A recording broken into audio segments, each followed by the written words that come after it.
what's going on here? If you've been with me and been following along a few videos before this one, you'll have noticed that the patch is almost gone. Remember there used to be a big huge patch here because I had to fish a wire up from here up through there, had to get up through into the ceiling, drill a hole through the top plate, up through a fire block over there, reach the wire over there, come up the side here, fish the wire along that beam, and kaboom, make this cut-in hole there for a new ceiling fan.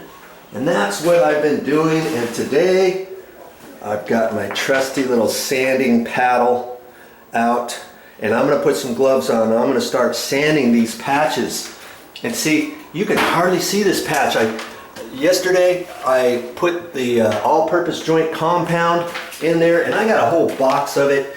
I didn't really need that much out of this box, but this box was only like 10 bucks. You buy a gallon in a little tub, and that costs you $7 or $8, I think, at the store. So, you know, I could use this and save it for some other projects.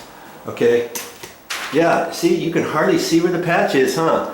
So now, and when I put that all-purpose joint compound on, I put a coat on there, and I made it fairly thin, but I had to coat the entire areas where the quickset was, because I didn't want any of the quickset showing. Because here's the tip: even if you make the quickset smooth as a baby's behind, your paint is never going to match up exactly for the rest of your wall. You're gonna see exactly where it is. That's why you have to coat with all-purpose joint compound or topping compound or something like that. I always use the all-purpose joint compound because then I can use it for taping and topping if I do the taping. In this case, I did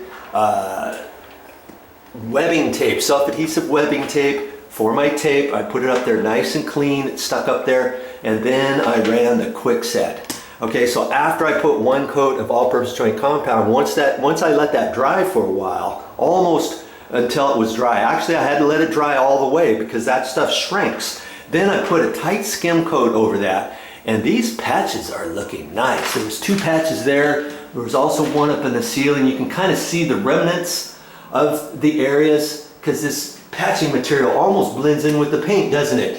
See, I did a whole patch over there, and I did a patch here. Remember, the patch was only about a 10 by 10 patch, or 12 by 12.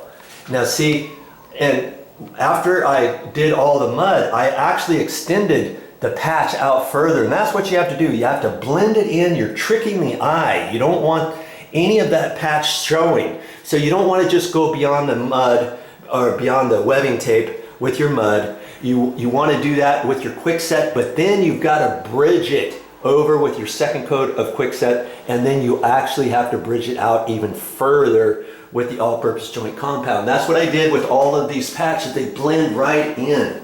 Okay, so now I'm going to take my sanding pad, and I've got 100 grit sandpaper, and it was designed, and it says medium. See right here, medium. And this is for drywall, and you get the kind to fit on a little sanding pad. I could have used a sanding pole. They have something like this with an extension pole. You can screw a broom handle in or something. It's got a swivelable head right here, and I could do that from down here. But I would do that if I had all of these walls, if I was sanding all the walls or something. But because the patches, I'm going to get up there with the ladder, and I'm going to reach up there, and I'm going to have gloves on. I got eyewear on. I got my goggles on. Hey.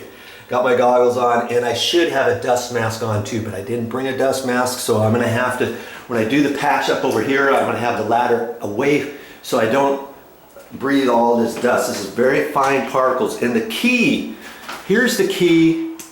Hey, get on with it, Joe. Talk and get on with the show, okay? But here's the entire key for sanding. You don't want to sand so much that you get down into the quickset again. The whole idea is we're just making the top layer smooth. So as I sand, I'm only going to do it lightly, and then I'm going to feel it with my hand, with my glove, and do where I need to do. Don't get into the thing. The more I sand, the smoother it's going to get. That's not how it works. Okay? All right.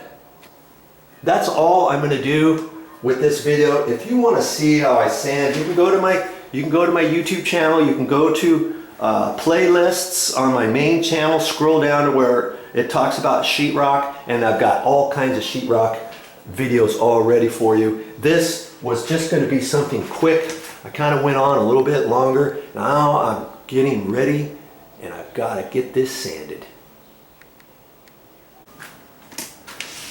Hey, there's always a process with everything. Step by step, one thing at a time. You can do this work. I know you can. I'm just an average Joe, and if I can do this work, so can you. Now, doing patches, I've done enough now to where I know what I'm doing, and I can make them smooth as a baby's butt. And you can too. All you have to do is do one step at a time. Watch my videos where I show you step by step how to install that. And you don't have to be a professional with this, but you know, the more patching you do, just the better you're going to get. But I show you tips along the way as to how to continue to get it smooth. You're not going to get it perfect the first time you put mud on the wall, but you know, the beauty of the mud is if you get lines in it and stuff, you can put another coat over it. And then you can put another coat over that and get it smoother. And you'll start learning how to mix up the mud, because I always use Quickset. And I use this stuff right here doing all my patches, this lightweight setting type joint compound, and this is 20-minute and easy sand, and I use that. They got 15-minute, 20-minute, 30-minute, 45-minute, 60-minute mud, hot mud. You put that on your patches, and then it'll dry in enough time for you to wipe it down and then put another coat on at the same time.